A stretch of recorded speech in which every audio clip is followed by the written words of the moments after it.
ইসরায়েলের পারমাণবিক কর্মসূচি নিয়ে নীরবতা কেন? আমেরিকা কি দ্বৈত নীতি অনুসরণ করছে? ইরানের কর্মসূচির পেছনে কি ইসরায়েলের প্রভাব? মধ্যপ্রাচ্যে পারমাণবিক ভারসাম্য কতটা ঝুঁকিতে? ইসরায়েলকে কেন একই নিয়মে আনা হচ্ছে না?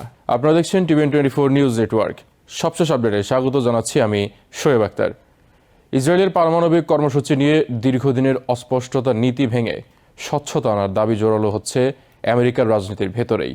হাউজের 30 জন ডেমোক্রেট সদস্য এক যৌথ বিবৃতিতে ইসরায়েলের পারমাণবিক সক্ষমতা সম্পর্কে পরিষ্কার অবস্থান নেওয়ার আহ্বান জানিয়েছেন এবং এই বিষয়ে প্রশাসনের নীরবতা নিয়ে প্রশ্ন তুলেছেন। স্টেট সেক্রেটারি মার্কো রুবিওকে পাঠানো চিঠিতে তারা বলেন, বর্তমান মধ্যপ্রাচ্য পরিস্থিতিতে আমেরিকা এমন একটি দেশের পাশে দাঁড়িয়ে সামরিক ও কূটনৈতিকভাবে কাজ করছে যার সম্ভাব্য পারমাণবিক অস্ত্র কর্মসূচি সম্পর্কে আমেরিকার সরকার আনুষ্ঠানিকভাবে কিছুই স্বীকার করে না। তাদের ভাষায় এটি শুধু নীতিগত অস্পষ্টতা নয়, বরং একটি বড় কৌশলগত দ্বন্দ্ব তৈরি করছে। ডেমোক্রেটিক সদস্যরা জোর দিয়ে বলেন, কংগ্রেসের সাংবিধানিক দায়িত্ব রয়েছে মধ্যপ্রাচ্যের পারমাণবিক ভারসাম্য সম্পর্কে সম্পূর্ণ অবগত থাকা। তারা জানতে চান এই অঞ্চলে কোন দেশ কী ধরনের সক্ষমতা রাখে, সংঘাত বাড়লে কী ধরনের ঝুঁকি তৈরি হতে পারে এবং সেই পরিস্থিতি মোকাবেলায় প্রশাসনের কী পরিকল্পনা রয়েছে।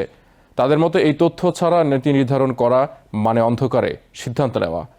চিঠিতে আরও বলা হয়, ইসরায়েলকে ঘিরে ইচ্ছাকৃত নীরবতার নীতি মধ্যপ্রাচ্যে পারমাণবিক অস্ত্র বিস্তার রোধের প্রচেষ্টাকে কার্যত অকার্যকর করে তুলছে। যখন একটি দেশের সম্ভাব্য পারমাণবিক ক্ষমতা নিয়ে প্রশ্ন তোলা হয় না, তখন অন্য দেশগুলোর জন্য একই ধরনের কর্মসূচি চালানোকে যুক্তিসঙ্গত বলে তুলে ধরা সহজ হয়ে যায়। এই প্রেক্ষাপটে তারা ইরানের পারমাণবিক কর্মসূচির বিষয়টিও সামনে আনেন। তাদের মতে ইরান কোনো শূন্য পরিবেশে এই কর্মসূচি চালাচ্ছে না, বরং আঞ্চলিক শক্তির ভারসাম্য, বিশেষ করে ইসরায়েলের সম্ভাব্য সামরিক সক্ষমতা ইরানের সিদ্ধান্তে প্রভাব ফেলছে। অর্থাৎ এক দেশের ক্ষমতা অন্য দেশকে প্রতিযোগিতায় নামতে বাধ্য করছে, যা পুরো অঞ্চলে এক ধরনের নিরাপত্তা সংকট তৈরি করছে। ডেমোক্রেটিক সদস্যরা আরও বলেন, আমেরিকা যেভাবে অন্যান্য দেশ, বিশেষ করে ইরানের কাছে স্বচ্ছতা দাবি করে, একই মানদণ্ড ইসরায়েলের ক্ষেত্রেও প্রযোজ্য হওয়া উচিত। তারা স্পষ্ট করে জানান, একটি দেশের জন্য এক নিয়ম এবং অন্য দেশের জন্য অন্য নিয়ম হলে আন্তর্জাতিক বিশ্বাসযোগ্যতা ক্ষতিগ্রস্ত হয়।